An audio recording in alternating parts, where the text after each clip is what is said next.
Hola, ¿cómo les va? Muy buenas noches, bienvenidos este 9 de julio a 50 minutos. Bueno, venimos de un fin de semana que fue un golpe para el kirchnerismo, quedó tercero en dos de los principales distritos electorales del país, como fueron la ciudad de Buenos Aires y después la provincia de Córdoba, ¿no? En el caso de la ciudad de Buenos Aires se da, no este domingo, el otro, vamos a tener la segunda vuelta electoral en la que por primera vez en 10 años, va a estar ausente el kirchnerismo como opción electoral en la segunda ronda. Mauricio Macri lleva 2 gestiones en la Ciudad de Buenos Aires y en los 2 casos debió disputar la segunda vuelta contra Daniel Filmus. En este caso, el kirchnerismo ha decidido no pronunciarse de cara a las elecciones que va a disputar el 19 de julio Horacio Rodríguez Larreta, que alcanzó más del 45% de los votos, como ustedes saben, contra Martín Lustó, que, bueno, desde la Fuerza ECO, esta alianza de radicales, coalición cívica,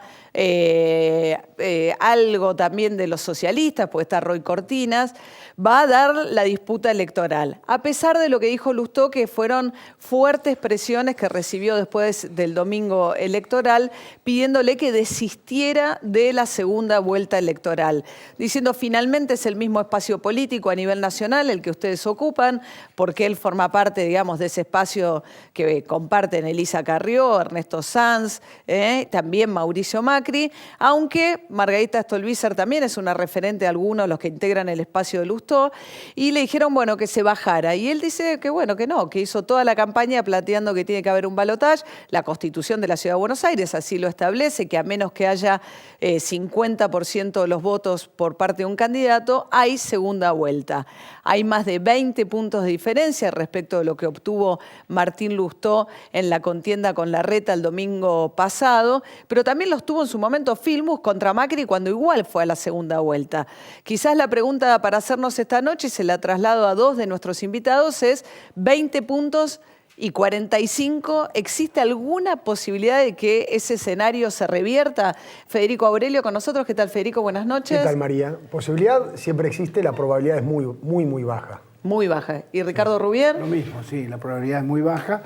No es imposible, pero solo 4,5 puntos separó a Larreta de lograr la victoria en primera vuelta, ¿no? Quizás la pregunta entonces es ¿por qué Macri quiere evitar también la segunda vuelta, o los aliados de Mauricio Macri están desesperadamente planteando que esto le va a generar un desgaste, ¿no?, a Mauricio Macri? Macri le fue mal en Santa Fe, en realidad estuvo muy cerca de ganar con Miguel del Cel, pero tampoco le rindió frutos. Sí, también hizo una buena elección, pero no le alcanzó en la provincia de Córdoba, donde Juan Schiaretti, el candidato de la Sota, ganó la elección, y Oscar Aguad, que era el radical que iba con Baldassi, el árbitro, que era el representante del PRO, quedó segundo el domingo y va a gobernar Schiaretti porque no hay segunda vuelta electoral en la provincia de Córdoba. Entonces, en los grandes distritos, Macri también está necesitando un respaldo y se va a ver sometido a esta segunda vuelta electoral en la Ciudad de Buenos Aires con un desgaste que algunos preferirían evitarle al candidato del PRO.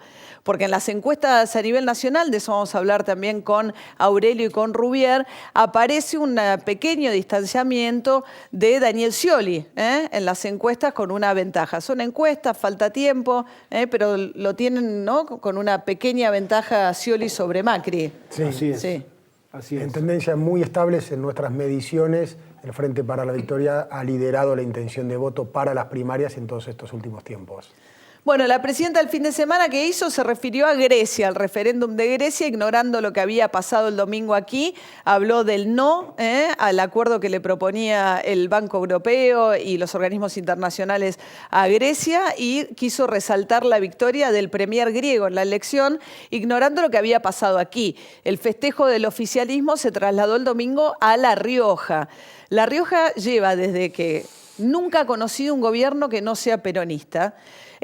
Julio Martínez del radicalismo dio una pelea que lo acercó un poco a Casas, el vicegobernador actual que ganó la gobernación, pero hubo gran cantidad de denuncias de todo tipo de manejos clientelares, lo que pasó con este reparto de vouchers de combustible, los datos tardaron mucho en cargar.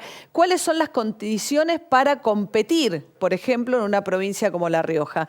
Y esto nos mete con una mirada que me interesa muchísimo tener esta noche, que tiene que ver con también la calidad de esta democracia. Vamos a tener, estamos ya con el periodo democrático más largo de nuestra historia, y de esto se ocupa el ex canciller, politólogo además, Dante Caputo, en su último libro. Buenas noches, Dante, gracias por venir. Gracias, María.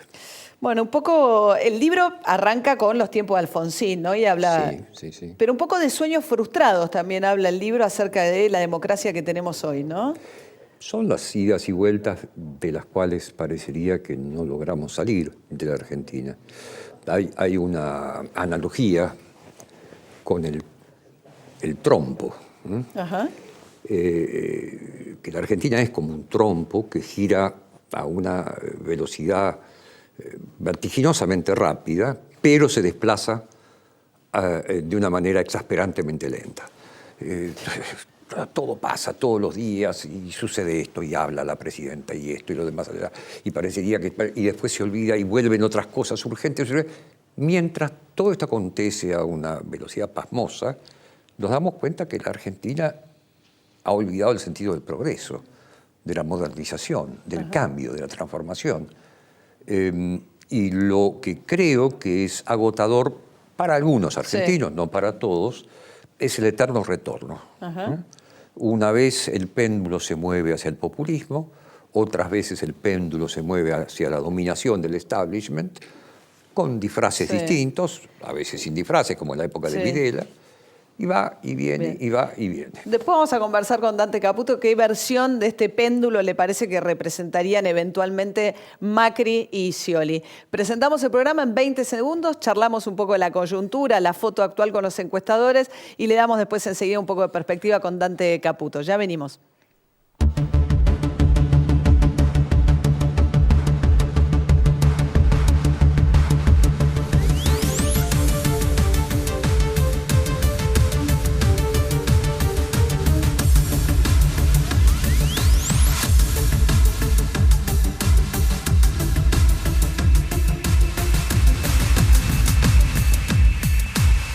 Bueno, buenas noches a los dos, gracias por venir. Y arrancamos con Ciudad de Buenos Aires, si les parece, como para verlo más inmediato, que es el 19 de julio. Macri, digamos, desgasta la opción del PRO esta segunda vuelta electoral, aunque vaya a un resultado casi seguro. ¿Cuál sería el motivo por el cual un candidato querría evitarlo? Bueno, de acá al 9 de agosto, donde van a suceder las primarias nacionales, seguramente el PRO quiere concentrarse en ese objetivo principal, considerar cerrado el capítulo de la Ciudad de Buenos Aires, y por eso atenta el tema de que haya un balotaje, la concentración que requiere de esfuerzos para esta elección nacional, ¿no? No porque parezca haber un riesgo de derrota en la Ciudad de Buenos Aires. Más bien lo que hay en términos de una planificación de campaña nacional es una demora en el tiempo. Lo que está ocurriendo para el PRO es una demora en el tiempo, y para Lustó es el posicionamiento de Lustó. Lustó se está posicionando como dirigente porteño, e indudablemente este balotaje, del cual ya dijimos antes, tiene muy poca probabilidad de ganar. Sí, al cabo del mismo va a estar más posicionado frente como un dirigente seguramente opositor, más opositor que ahora, seguramente opositor del macrismo en la Ciudad de Buenos Aires. Bueno, de hecho, ECO, la fuerza que representa, ¿no?, Martín Lustó, como los legisladores ya se definieron, pasa a ser la segunda fuerza en la Ciudad de Buenos Aires. En la legislatura. Para el kirchnerismo, uno podría decir, bueno, el kirchnerismo ya descontaba. Córdoba siempre le fue pésimo en Córdoba, la Ciudad de Buenos Aires siempre fue una ciudad muy esquiva. ¿Eran derrotas que el oficialismo descontaba? Sí, por lo menos nosotros tuvimos la suerte de participar con mediciones en todas las elecciones y se preveían estos resultados. Votó el 42% de los argentinos en estas elecciones provinciales. El Frente para la Victoria puro, porque después hay algunas elecciones provinciales donde hay partidos provinciales donde claro, podría metiendo lo que recolectar. pasó en La Pampa, Corrientes. Neuquén, donde ganó el Movimiento Popular Neuquino, o Río Negro, donde ganó un partido provincial. En ese 42%, el Frente para la Victoria sacó 32%. Ahora, hay que tener en cuenta que solamente la provincia de Buenos Aires, que no votó, que pesa un 38%, es decir, algo muy similar, y que de acuerdo a nuestras mediciones, el Frente para la Victoria tiene una intención de voto de 42 puntos. 42 puntos en la provincia de Buenos Aires. Buenos Aires. Eso ya simplemente la sumatoria de lo que se votó más provincia de Buenos Aires compensa y tenés un Frente para la Victoria de 37 puntos y de acuerdo a nuestras mediciones lo que restaría del país es los 39 puntos que es nuestro último cierre nacional. Vamos a mirar esta placa. Tenemos una placa de intención de voto a nivel presidencial en todo el país, realizada por Aresco, justamente a esto se estaba refiriendo recién Federico, que habla de Scioli con el 39%, 32% Sanz, Macri, Carrió, 19% Massa de la Sota, bastante alto, lo están dando algunas otras encuestas más abajo, alto con relación a lo que le dan otras encuestas, quiero decir. Sí. Y Stolbizer bastante bajo con relación a lo que le dan otras encuestas, acá 3,8, incluso muy cerquita de Altamira. Acá hay una interna también, Altamira del Caño, ¿no? Así es. En el UNA ese 19 puntos se compone de 13,5 de... Más 13 de Massa y 6 de la Sota. Claro, es la sumatoria de los dos dirigentes. Ahora, volviendo al razonamiento, en las elecciones provinciales que ya sucedieron contienen 3 de los distritos más críticos habitualmente para el kirchnerismo, que son Ciudad de Buenos Aires, Córdoba y Santa Fe. Claro. Por eso es que en el promedio del resto del país, el otro 58% que no votó, es lo que genera pasar de ese 32% que sacó el Frente para la Victoria en el 42% que se votó al 39% que vemos nosotros promedio nacional. Ustedes están haciendo mediciones, Ricardo, muy específicamente en provincia de Buenos Aires, que es donde saca la gran ventaja, ¿no? Sí, nosotros antes, no está acá la placa, pero nosotros tenemos una medición nacional de hace pocos días, con números muy parecidos. Más bajo tenemos al Frente Renovador, o una, mejor dicho, que es el Frente Renovador más de la Sota. Claro, ahí lo tenemos en 15%. El resto, más o menos parecido en términos de diferencia. Nosotros tenemos una diferencia de 8 puntos hoy entre Scioli y Macri, que se achica esa diferencia cuando uno incorpora el Cambiemos, ¿no? Suma. Lo que sorprende, lo señalaría a nivel nacional, porque es un tema, es los pocos votos que tiene Sanz y los pocos votos que tiene Carrió. Es casi sobre todo Macri. Sanz. Lo que llama más la atención es Sanz porque representa una estructura política nacional, histórica. Bueno, ahí hubo conversaciones en algún momento si no le convenía bajarse de esa interna, pero él, digamos, políticamente también ha dicho sería como... Le han dicho que hacía todo esto para favorecer a Macri, si él se baja de la interna sería una capitulación para el radicalismo enorme. Sí, es muy poco los votos que hoy tiene el radicalismo, es decir, Sanz como presidente del partido y representando a la Unión Cívica Radical es muy poco lo que tiene. Aporta muy poco. Sí. Bueno, aporta por ahí por no tener un candidato, si compitiera por ahí le sacaría, vaya uno a saber. Posiblemente, para nosotros hoy está en 3-4 puntos nacionales, total Sanz. País. Sanz. ¿Y Sanz. Lilita? No, menos todavía. Menos 2 y pico, sí. Menos. Muy poco. Ajá. Sí, sí. Y en el caso de Ernesto Sanz tiene bajo nivel de conocimiento y entonces puede recolectar poco voto. No lo conocen. Y obviamente ya se vio un proceso desde el 2014 donde Macri cautivó a muchos de los votantes radicales, por eso no es que el radicalismo hoy pese 3-4 puntos, pesa bastante más. Argentinos, 15% se consideran radicales, pero 15% muchos de esos votantes están votando a Macri. Están fluyendo hacia otros lados. Ahora, Macri dijo no el domingo, después de las elecciones, dice, quieren instalar la idea que Scioli ya ganó, y lo que daría la sensación, si uno mira, ustedes acaban de medir, todo lo que acerque a Scioli al 40% de los votos empieza a parecerse a un escenario en el que eventualmente podría llegar a ganar en primera vuelta, si eso ocurre, porque bueno, igual con 10 puntos de diferencia respecto del segundo, y lo que sí da la sensación es que la unión con Zanini no le achicó votos, no lo perjudicó en términos electorales. No, de acuerdo a nuestras mediciones está absolutamente estable y aparte le resolvió la primaria. Lo que es está igual, no le suma ni le resta. No, está... Qué raro, ¿no? Exactamente. No, porque la realidad, de acuerdo a nuestras mediciones, es que Scioli, cuando habían 2 precandidatos en el Frente para la Victoria, y lo medías en la elección general, ya fidelizaba el 100% de los votos del Frente para la Victoria. Con lo cual, no es que tenía una fuga que ahora lo permite recuperar. Pero cuando yo digo qué raro, lo que pensaba...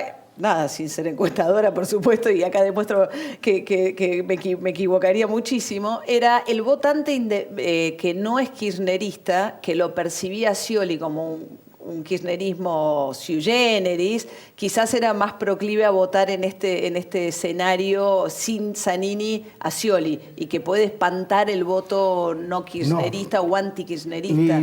Como decía Federico, no produce ni atracción ni rechazo. En realidad, el problema de Zanini es que tiene muy bajo posicionamiento. Es un hombre que ha hecho política todo este tiempo, mucha política, pero no lo ha hecho, digamos, de manera demasiado expuesta en los medios. Pero Entonces, ¿no alcanza con la identificación Zanini igual Cristina Kirchner? En el sentido de un hombre Cristina Kirchner como posicionamiento.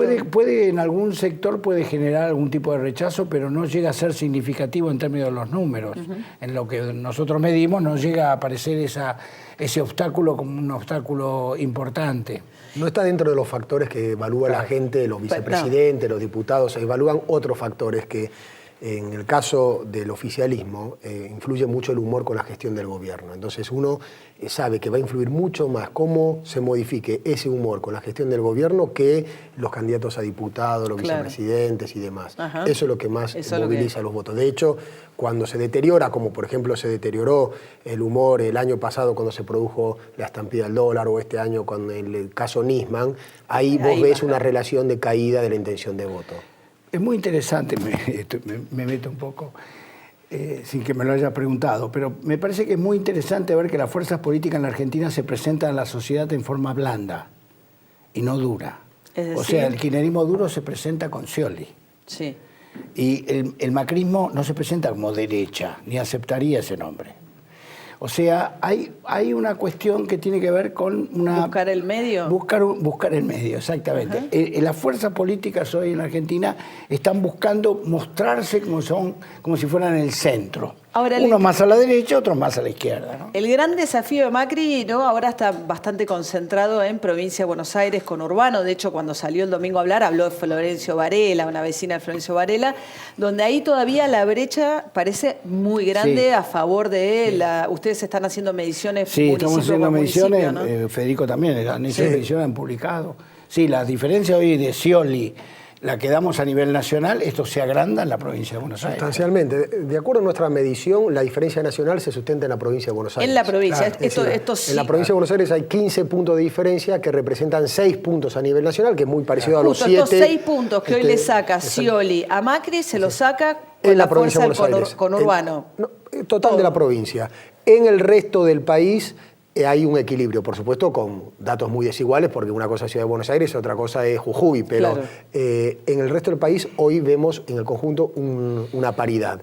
En la provincia de Buenos Aires, no solamente el Frente para la Victoria está mejor, sino que Macri está también algo peor porque al ser el bastión de Sergio Massa es donde mejor intención de voto tiene. Entonces, es donde más le come Massa, digamos. Le divide el voto opositor. Le divide el voto O sea, en la opositor. provincia de Buenos Aires es donde aparecen las tres fuerzas, de algún modo. Claro. En el resto del país no. Digamos, claro. hay una fuerte polarización. Salvo Córdoba. Esa con polarización las se otras, relativiza en la provincia de Buenos Aires.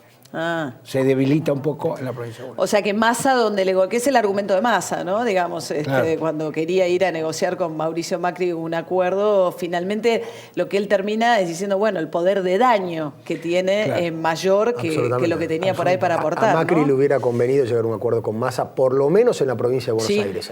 Si quería no nacional, pero por lo menos en la provincia de Buenos Aires, porque esa diferencia es muy costosa de remontar.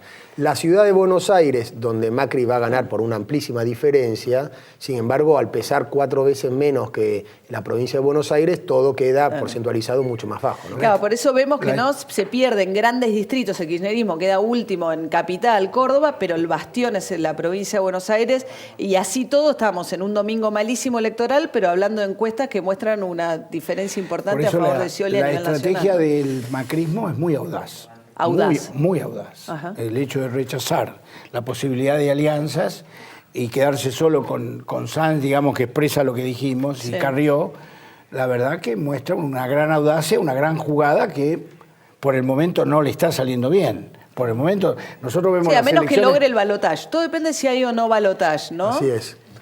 Ahí es otro juego en el balotaje. Hoy en día, si vos evaluás todas las encuestas que se han publicado de acuerdo al resultado de la primaria, si se replicara ese mismo resultado en octubre, habría balotaje, porque no hay una diferencia de 10 puntos. Pero lo que no contiene ninguna encuesta, porque es muy difícil de medir, es el efecto del resultado de la primaria. Claro. A partir de que Como suceda los ánimos. el 9 de agosto, es muy probable que a partir de la primaria entre agosto y octubre, como se viene produciendo entre todas las elecciones primarias y la elección general, haya un voto útil. Claro. Las fuerzas políticas que no quedaron ni en primer ni en segundo lugar, una parte de ellos busquen, los opositores van a votar a Macri y los que no quieren que gane Macri van a votar a Scioli. Un gran Scioli. ensayo nacional. Bueno, entonces ahí esa diferencia, se puede cambiar. el que hoy lidera la intención de voto, que es el Frente para la Victoria, se puede ver beneficiado, porque aunque recolecte una parte menor de ese voto útil, le restan solamente 6 puntos, hoy, de acuerdo a nuestras mediciones, para llegar a los 45, ganar la primera vuelta y evitar el balotaje. Bueno, les agradezco muchísimo a los dos. Gracias a vos, María. Vamos a charlar con Dante Caputo, el ex canciller, politólogo, que tiene un libro súper interesante acerca de la democracia y un poco las reflexiones que ha hecho, muy coyunturales también, tienen que ver con la mirada sobre qué momento de nuestro sistema democrático estamos atravesando. Tanda y nos sentamos a charlar con Dante Caputo.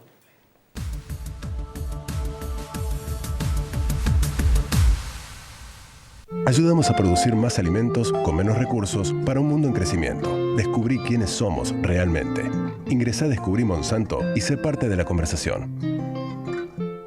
Silfa, laboratorios farmacéuticos, auténticamente argentinos.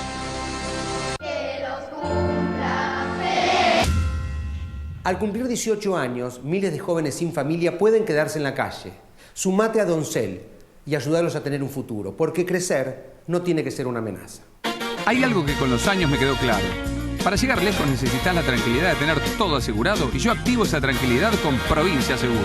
Hacé como Marcelo y confía en Provincia Seguros. Provincia Seguros, una empresa del Grupo Provincia. Gobernación Daniel Scioli. Vení, jugá, divertite. Aquí todos los días son especiales. En los casinos de la provincia de Córdoba, la diversión está asegurada. Mi corazón con el Kini late más. Dale, prendete. Vos también hacete fanático al ritmo del Kini 6 y vení a festejar todas las semanas.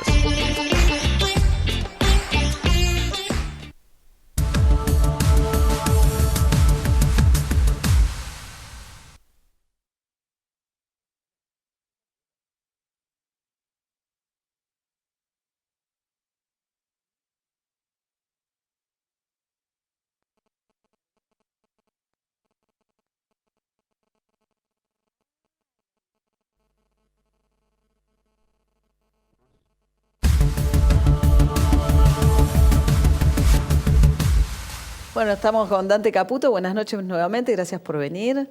Contrario.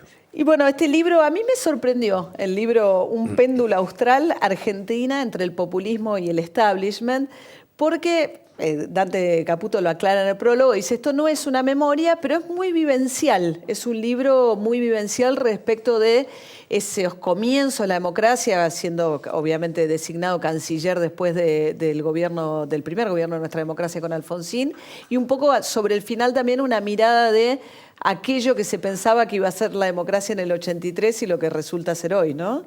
Sí. María, es vivencial por una cuestión que a mí me marcó mucho. Yo tenía una muy buena relación con Ernesto Sábato, con quien conversé muchísimo en mi vida.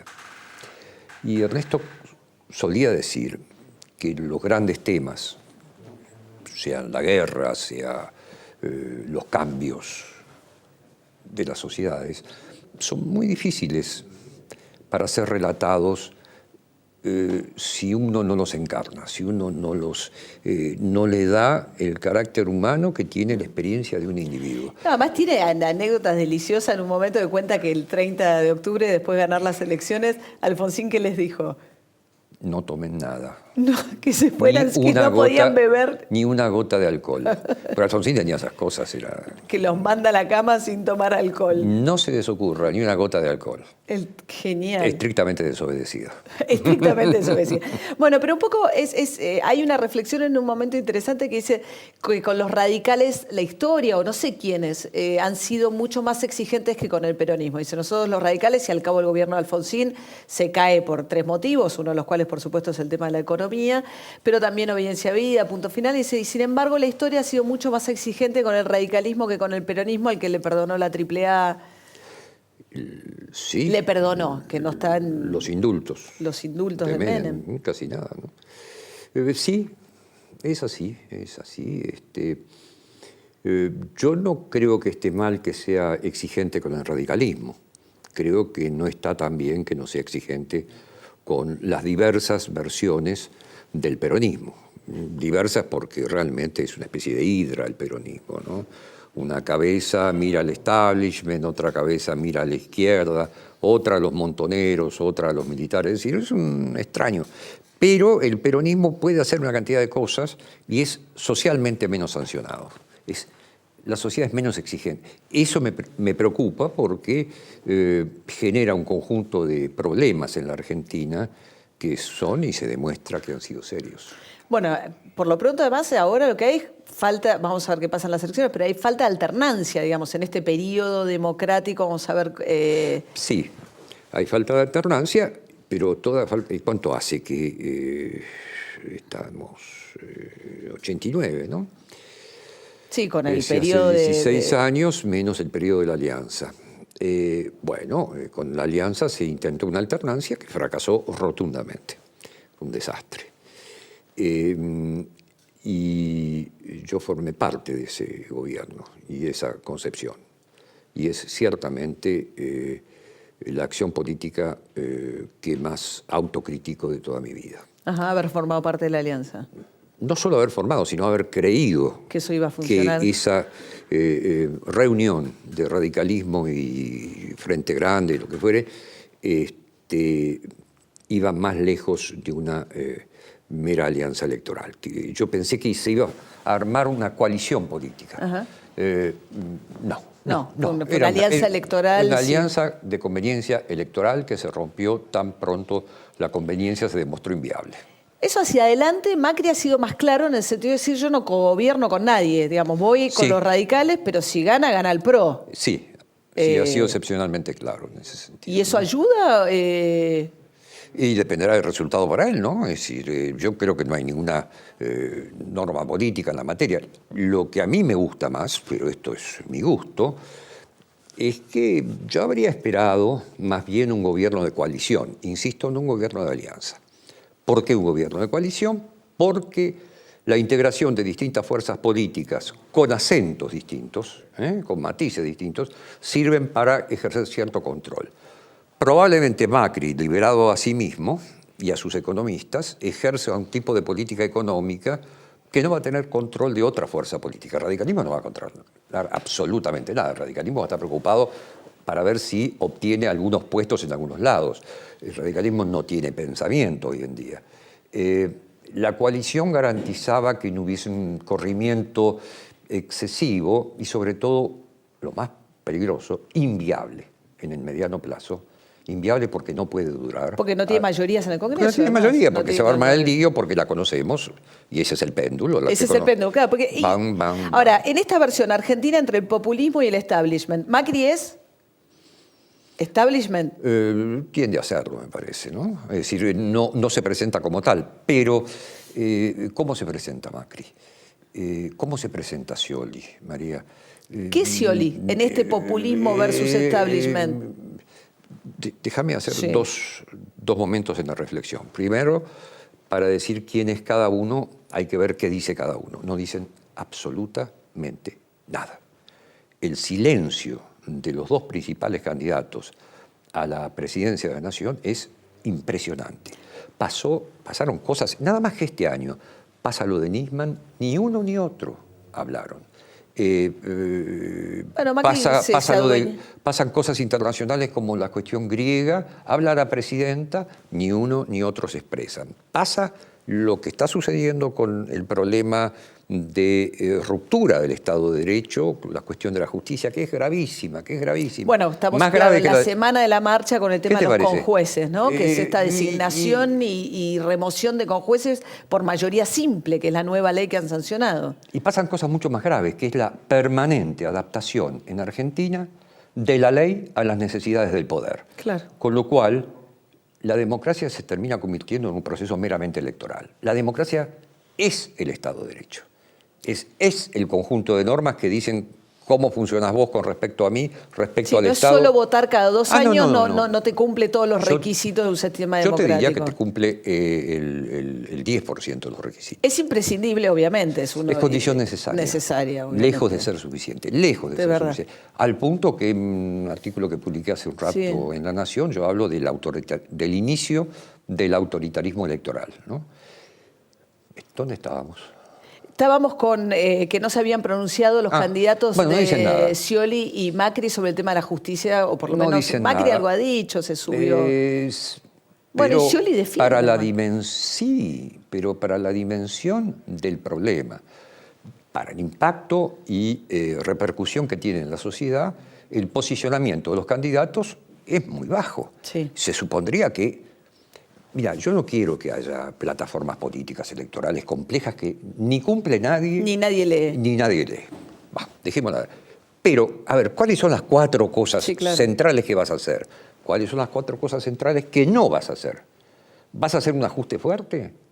Y si haces un ajuste fuerte porque hay que equilibrar la economía, sanearla, lo que quieras, ¿quién paga el esfuerzo del ajuste? Eso lo quiero tener claro. Claro, definiciones, digamos. ¿Vos te diste cuenta que no hay ninguna, ni del lado Macri, ni del lado Scioli, mención a la política económica que van a llevar adelante? Entonces, es preocupante. ¿Scioli qué es? ¿Scioli es populismo? ¿Es establishment? Scioli es el ropaje del populismo, asume la herencia de este periodo intensamente populista que es que fue el kirchnerismo.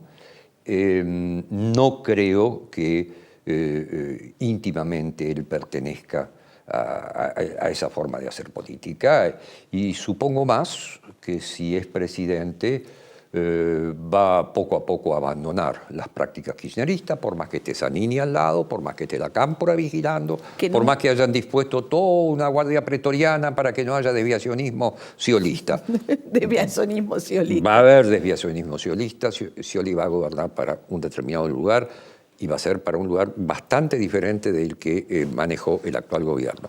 Y no porque va a ser serio en cambio de la poca seriedad. Va a intentar también la aventura de algún ajuste. ¿Y sabes por qué aventura? Porque además de discutir si los ajustes son buenos o no, porque castigan a muchos y benefician a pocos, el problema político del ajuste es la viabilidad política. ¿Cuánto tiempo aguanta un ajuste en una sociedad como la Argentina? Bueno, es súper interesante el péndulo austral Argentina entre el populismo y el establishment, estas visiones que asoman, insisto, con Dante Caputo en este libro. Lo estoy trayendo un poco más para la actualidad, pero el libro hace un recorrido súper interesante de los años de Alfonsín, de lo que fue Alfonsín. Yo a veces me pongo a pensar, y muchas de las cuestiones que estamos discutiendo hoy son cuestiones que en su momento Alfonsín había planteado, ¿no? Y vos sabés, María, que en realidad el recuerdo de esos momentos no está hecho por reconstruir historias, sino porque en esos momentos vivimos cosas parecidas a las que vivimos hoy, opciones parecidas a las que vivimos hoy, y repeticiones que no cesan. Se nos repite el fracaso, se nos repite la desilusión. Hay mucha gente que está muy contenta con todo lo que pasa, serán 40% de los argentinos. Enhorabuena para ellos que descansan en cierta tranquilidad mental. Hay otros que estamos angustiados de ver una Argentina que no cambia, que no progresa, una Argentina que no tiene ni historia ni sueño para el futuro. Vos viste que yo hablo mucho de eso. Cuando no tenés una historia que te empuja, seguimos discutiendo si Rosas o Sarmiento. Mirá, los americanos, que no son tontos, por eso hicieron el imperio que hicieron, inventaron la historia de vuelta. Dijeron, esta es nuestra historia. Y si no es la verdad, no importa. Precisamos una historia que nos empuje, que crearon el mito de las cosas que pasaron. Y cuando conoces bien Estados Unidos, te das cuenta que reinventaron. Y del otro lado, no solo empujaron con la historia, empezaron a atraer con el mito del sueño americano. El otro día Barack Obama hizo un discurso maravilloso sobre eso. Ahora, ¿en qué lugar se reinserta Argentina internacionalmente, ¿no? Hacia adelante también, pensando, digo, ha sido una época en la que para los norteamericanos o para los europeos, muchos miran a Argentina y lo ubican al lado de Venezuela. En algún momento vos planteaste que el ejemplo del autoritarismo electoralista más extremo es el caso de Venezuela. ¿Qué pasa en esa línea, digamos, Ecuador? Bolivia no sé, parecía que no, pero ya no. ¿Qué pasa en el sentido de lo que hay que hacer o qué es lo que va? ¿Hacia dónde va? Y no sé, yo sospecho que tanto en el caso Scioli como en el caso Macri, la política exterior va a ser mejor que la que hubo ahora. Porque, por una razón meramente lógica, es casi imposible que sea peor. ¿Y por qué fue tan mala esta? Dios sabrá. ¿Pero en qué sentido? Pero es la ausencia total. Por ausencia. Pero es la no política exterior. Ajá. Es la no política exterior. Pero mira, si vos querés agarrar una serie de indicadores, pasaban presidentes que salteaban la Argentina. La visita de líderes y mandatarios, jefes de Estado, jefes de gobierno, grandes personalidades del mundo durante los últimos 12 años. Bueno, salvo Putin y el premier chino, ¿no? ¿Qué te parece? Bárbaro. Pero esta era una Argentina visitada por líderes de Estados Unidos, líderes de Europa, y además no en visitas grupales porque había Mercosur o porque había tal otra cosa, UNASUR. No, en visitas individuales. ¿Cuántos presidentes latinoamericanos vinieron a visitarnos en visitas de Estado bilateral? No ha habido. La política exterior argentina ausente. Yo pasé un largo tiempo trabajando en Naciones Unidas, trabajando en la OEA. Antes, y no te digo solo con el gobierno de Alfonsín, antes la opinión argentina contaba. Cuando ibas a una votación, siempre había 3 o 4 países a los cuales, de los países en vías de desarrollo, como quieras llamarlo, eran consultados porque te daban una idea de cómo venía la mano, ¿no? Era un muestreo, sí. Un sondeo por ahí. La Argentina ahora no existe, no existe. Y el tema con Venezuela es cómo se ha declinado la posibilidad de plantear temas vinculados a derechos humanos, respeto a los opositores, con los opositores encarcelados. Digo, tenemos los principales organismos de derechos humanos del mundo, Human Rights Watch, en fin, planteando problemáticas La pregunta es, ¿cuál es el mecanismo humano que termina asimilando las cosas más impresionantemente absurdas? Este señor, Maduro, se paseó un montón de días con un pajarito sobre la cabeza. Le hablaba Chávez. Después le hablaba a Chávez, después veía figuras de Chávez por todos lados. Basta, digamos, alguien que hace eso, yo no discuto ni de política económica, ni de política internacional. Ese es un universo que está totalmente perdido, está totalmente enloquecido el personaje y está conduciendo a su país a lo que ya es realidad hoy, un desastre. ¿Cómo es posible que nos olvidemos de quiénes son estos personajes? Es increíble la capacidad de procesamiento que tiene la sociedad, ¿no? La sucesión de datos, la sucesión de noticias que te van borrando los impactos precedentes, los impactos de ayer. Para no perdernos de vista los impactos de ayer, yo les recomiendo. Es una lectura muy amena. Le comentaba antes de empezar la charla fuera de cámara a Dante Caputo, que es una lectura, digo, no es académica, tampoco es una lectura súper amena la que arroja el libro El péndulo austral y una mirada muy interesante, Argentina entre el populismo y el establishment. Buenas noches, gracias Dante por haber venido. Gracias, María. Y ya venimos, quédense ahí que estamos viniendo con Felipe Piña. 9 de julio vamos a hablar de San Martín, el gran libertador. Acaba de publicar un nuevo libro Felipe Piña, que es un gran bestseller, con datos ocultos, la vida también. Surge una pintura muy interesante de la vida de San Martín, ahora que estamos discutiendo incluso las fechas de independencia de la Argentina. Ya volvemos.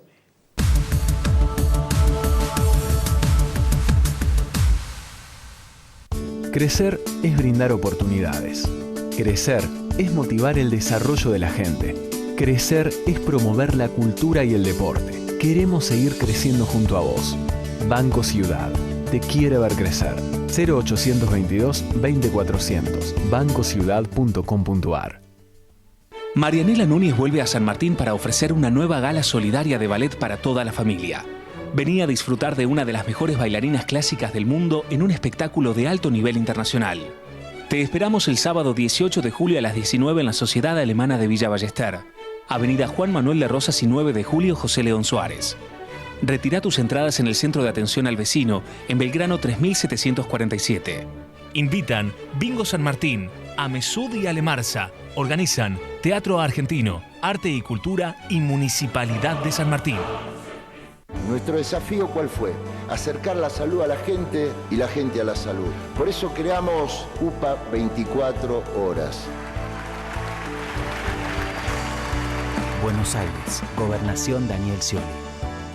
Mi corazón con el Kini late más. Dale, prendete. Vos también hacete fanático al ritmo del Kini 6 y vení a festejar todas las semanas.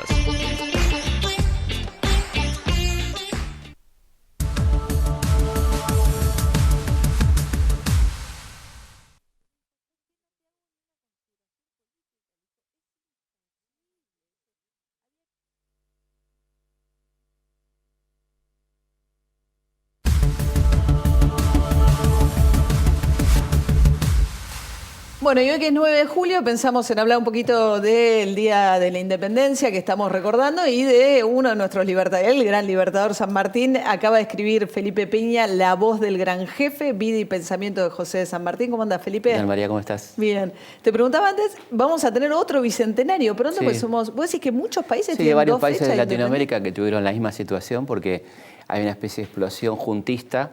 En 1810, en casi toda América Latina, de México a Buenos Aires, se crean juntas que no proclaman necesariamente la independencia. Que es como un primer paso. Un primer paso porque se proclaman herederas de Fernando, le cuidan la tierra a Fernando hasta que vuelva. Es un poco la excusa para ir pensando en la independencia. Luego vendrá la independencia. En nuestro caso serán 6 años, en otros casos serán 10 años. Ah. Así que hay muy comúnmente 2 bicentenarios, ¿no? Ahora, si tuvieses que elegir uno... Bueno, el gran bicentenario latinoamericano fue el 10, digamos, ¿no? Que hubo como esta proclamación de comienzo de la independencia, pero a nivel nacional creo que la gran fecha es el 9 de julio. La gran fecha es el 9. La gran fecha, incluso el interior, con toda lógica, lo percibe así. La gente del llamado interior del país percibe que la fecha más nacional es el 9 y ven al 25 como algo más porteño, ¿no? ¿Ah, sí? Sí. Ah. Sí. No está mal, tiene su lógica. Claro. Bueno, de hecho uno sucedió acá y claro, otro y sucedió vos en fíjate Tucumán, también ¿no? la dimensión nacional que adquirió el primer bicentenario, el que está queriendo que estamos a un año y todavía no vemos. Si bien es un año electoral y eso complica un poco, no vemos tanto preparativo para el bicentenario del 16 todavía, ¿no? Bueno, y en La voz del gran jefe que contás un San Martín súper interesante porque desde detalles de la vida, cartas, momentos, es muy lindo el libro. Muchas gracias. Lo traes, bueno, San Martín llega en 1812, ¿no? 1812 va a ser una persona absolutamente activa en el Congreso de Tucumán sin estar en el Congreso. Porque pero lo miran mal, ¿no? Vos contás ahí que bueno, cuando claro, llega cuando no llega estaba, lo miran mal necesitaban y porque no. era un soldado experimentado, pero no era que lo quisieran No lo quisiera necesariamente, algún ¿no? sector, ¿no? El sector más poderoso del triunvirato que estaba Rivadavia, que lo ve como un personaje peligroso, quizá como un competidor también, porque rápidamente San Martín va a demostrar ser una persona que tiene capacidad política y que siempre es expectable como una persona cercana a ocupar un cargo público, ¿no? Pero empieza como soldado, empieza como teniente coronel, ofreciendo sus servicios. Sí, servicio de teniente coronel, viniendo de una logia de patriotas latinoamericanos que se estaba conformando desde el año 8, o sea que no es que de repente dice me voy, y no, es una cosa premeditada, que donde va O'Higgins a Chile, va Bolívar a Venezuela, Miranda, él viene para acá, hay como una dispersión de patriotas a trabajar en la independencia, ¿no? Y él, va adquiriendo un prestigio muy grande, tanto político como militar. Y vos, creando granaderos, ¿no? Granaderos, una fuerza... Muy severo, contás las restricciones que les ponía. Y pero había que ser un poco así. Un código de conducta muy severo. Muy duro, durísimo. Muy duro. Muy duro. Y ¿Es el que rige hoy para los granaderos? No, porque esa sería tremenda. Éramos para un momento de guerra. Acordarse que estábamos en guerra. Entonces, era un cuerpo de élite, de desplazamiento rápido, de gente hiperentrenada para acciones muy rápidas como es San Lorenzo, que en definitiva es una batalla muy breve pero muy contundente, donde él usa un poco el terreno a su favor, ¿no? Porque ya es lindísimo verlo, yo hace poco estuve y cuando lo ves desde el convento, ¿no? De San Carlos. De San Carlos se ve muy bien, digamos, cómo él podía ver, ¿no? los barcos llegando. Y cómo aprovecha la barranca, porque en definitiva es una atropellada, que la mayoría de los muertos españoles son por caída de la barranca, porque él tenía mucho menos tropa la que tenían los españoles, que además estaban apoyados por barcos, o sea que era un combate tremendamente desigual, en el que él demuestra su capacidad estratégica. Absolutamente. Claro. Y además es un combate que tiene implicancias políticas, porque ya aparece como una persona expectable políticamente en el momento que se está reuniendo la Asamblea del año 13. Esto ocurre a principios del 13. La Asamblea va a elegir una autoridad nacional y Alvear, temeroso de que sea San Martín, lo manda rápidamente al Ejército del Norte. Incluso lo escribe, esto no es una apreciación mía, ¿no? Ahí está el documento. Ahí está el documento y contás algo muy lindo. Cabral está bien, digamos, lo que le cantamos acá. Vos muchas de las cosas de la historia decís que están tocadas, pero digamos, está bien. El homenaje a Cabral en la marcha está perfecto. Soldado heroico. Yo creo que uno tiene que basarse en los documentos. Y acá tenemos un hermoso documento, que es el parte de batalla de San Martín, donde en ningún momento habla de él, habla de los soldados, pide por las viudas, por los huérfanos, y reconoce el heroísmo de Cabral, que muere en combate, un soldado mulato, hijo de madre negra, no aparece así dibujado. No aparece, ¿no? Claro. Pero era morocho. Pero él pide por la vida que le cuiden la Sí, que cuidan a la familia, no solamente de él, sino de todos los muertos. Es un parte muy humanista, ¿no? Donde en vez de hablar de la gloria militar, está hablando de cuidado con los que quedan huérfanos, con las viudas. Un tipo, bueno, que demuestra esto, que lo va a hacer toda su vida, ¿no? Y hablando de los mulatos, vos lo que decís que una de las grandes omisiones de nuestras láminas es que tendríamos que verlo a San Martín cruzando los Andes lleno de negros, de negros, de afroargentinos. 800 tenía el batallón 8, que era el de infantería. Una lámina hermosa, habría sido con esa cordillera blanca. No hay un solo negro en nuestras láminas. No, muy poquito. La ¿Y verdad por qué que aparece va con negros? Falucho. Bueno, va con negros porque eran libertos, con la promesa de la libertad se incorporan al batallón, que son tremendamente eficientes. Eso como los gurkhas en Inglaterra, ¿viste? Que pelean los nepaleses para las fuerzas británicas y al cabo de dar el servicio le dan la nacionalidad británica. Claro, acá era bueno, gente que luchaba con todo el afán de conseguir su libertad, muy convencidos, y en Chacabuco, que es una batalla decisiva, la infantería negra es determinante, él lo reconoce, él dice que es el mejor soldado de infantería que tienen, ¿no? Así que es una omisión, como también se omite, cuento ahí los 300 guaraníes que se incorporan a granaderos, que son paisanos de San Martín, digamos, de la zona de Yapeyú, de las Misiones, que él pide que se incorporen estos 300 originarios guaraníes, y es muy lindo ese cambio de cartas entre los guaraníes y San Martín. O sea que era un ejército claramente popular, o sea, integrado por criollos, por indios, por negros. Ese era el ejército de los Andes, en definitiva, ¿no? Y ese salto, digamos, del militar al político finalmente le queda trunco, ¿no? A San Martín. Se lo niegan las distintas circunstancias, digamos, termina siendo como el gran militar, pero que no logra proyectar ni su prestigio ni sus triunfos a un ámbito político, pese a que le interesaba, ¿no? Lo hace parcialmente cuando es gobernador de Cuyo, que hace una gobernación extraordinaria, cuando demuestra ser un gran político, de una gran sagacidad política y un buen administrador, ¿no? Por ejemplo, instala conceptos muy modernos como salud pública, educación pública, un sistema tributario extraordinariamente justo. Muy progresista. Absolutamente progresista. Se preocupa de las cárceles, del régimen carcelario. Bueno, hace un gran gobierno. Y bueno, y esto provoca que Alvear, su enemigo, que gobierna el país, lo destituya, le manda un reemplazante. Y ahí aparece un poco la picardía, esta capacidad política de la que vos hablás. Cuando le manda al reemplazante, San Martín lo acompaña a asumir Mendoza. Por supuesto que todo el pueblo mendocino, cuando ve que San Martín lo están destituyendo, acompañando al otro, el otro no puede asumir. O sea, evidentemente una actitud muy de viveza criolla, de político, donde dice, no, yo voy a cumplir la orden, voy a acompañar en mi reemplazo. Bueno, en ese acto lo que está haciendo es mostrar su popularidad. Claro, y queda plebiscitado como gobernador hasta el año 16, 17, cuando emprende el cruce de los Andes, ¿no?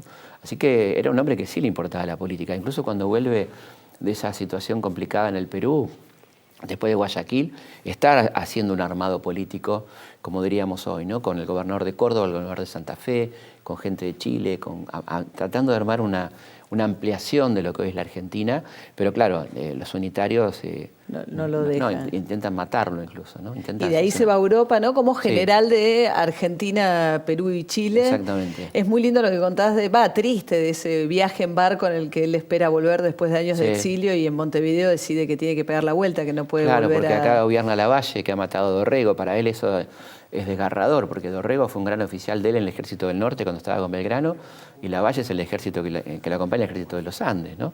Un gran soldado, Lavalle, un gran general. Así que ver que Lavalle ha matado a Dorrego, para él es tremendo.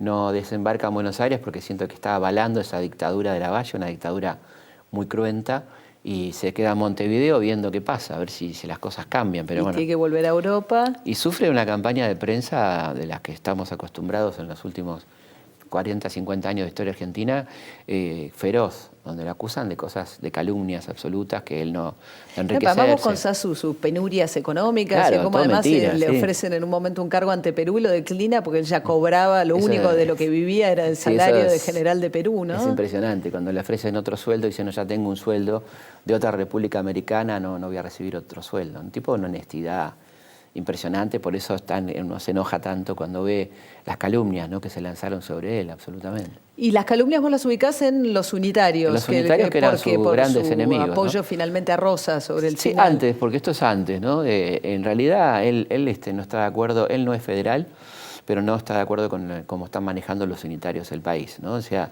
cuesta esto entenderlo en un país tan dicotómico como la Argentina de 2000. Claro, porque además él le lega el sable a Rosas, claro, ¿no? entonces acá si no es blanco es negro. No, este es un caso donde no es ni blanco ni negro. Por eso padeció tanto, claro, seguramente. Pero él tiene claro que sus enemigos son los unitarios. Ahora, no necesariamente él es federal. Tiene amigos en el federalismo, lo tiene a Rosa, con que tiene buen trato, pero no es rosista, tiene buen trato, le escribe, admira algunas de sus disposiciones, critica otras cosas. Es un tipo muy independiente, muy preocupado por su país y tiene claro quiénes son sus enemigos y tiene algunos amigos en el bando incorrecto, que es el bando federal, que después lo pagará él en sus biografías, que será muy tardía la reivindicación, incluso el traslado de su cadáver, ¿no? El traslado, eso te iba a decir, claro, varios años después, ¿no? Sí, 30 años. 30 años después. 30 años. Y vos contás que está además en un lugar que le quedó chico, está en la catedral, ¿no? Sí, Ni siquiera tiene el lugar que tienen los libertadores en, las ciudades, las capitales le dan otro lugar a sus grandes. El altar mayor, el central, digamos, la nave central. Sí. Ahí están a los costados los grandes héroes. Acá no fue el caso porque el obispo Negros argumentó que era un masón, que por lo tanto había que armar una especie de capillita aparte y por eso el mausoleo es como una capilla. Está como de prestado en la catedral. Casi extramuros, ¿no? Y encima hacen mal el monumento, toman mal las medidas y San Martín no entra en el sarcófago negro de arriba y hoy lo tenemos parado, está parado San Martín, enterrado el féretro parado, con la ridícula excusa que pusieron que nos mira cuando entramos, ¿no? Qué loco que estamos por cumplir el bicentenario, ya no del Sí. 25 de mayo, sino Sí. del 9 de julio, Sí. y todavía no logramos ni, toda una historia, ¿no? Nuestro país con nuestros héroes, los tipos Sí. que mueren en el exilio, el trato posterior. Sí, una gran injusticia, ¿no? Y sobre Sí. todo esta operación militar de transformarlo solamente en militar. Solamente en militar y negarle su... Que fue muy acorde con toda la política golpista del siglo XX. Era San Martín solo militar, padre de la patria, ejército, padre de la patria, ¿no? Ah. El ejército se convertía Claro. entonces en la reserva moral, todo eso, ¿no? Léanlo porque vale la pena, la voz del gran jefe les va a dar todos estos matices e incluso detalle la vida privada de sus nietos, su yerno, Sí. era buen suegro, así que es muy lindo el libro. Gracias, Felipe. Gracias, María, gracias a vos. Última tanda y ya volvemos.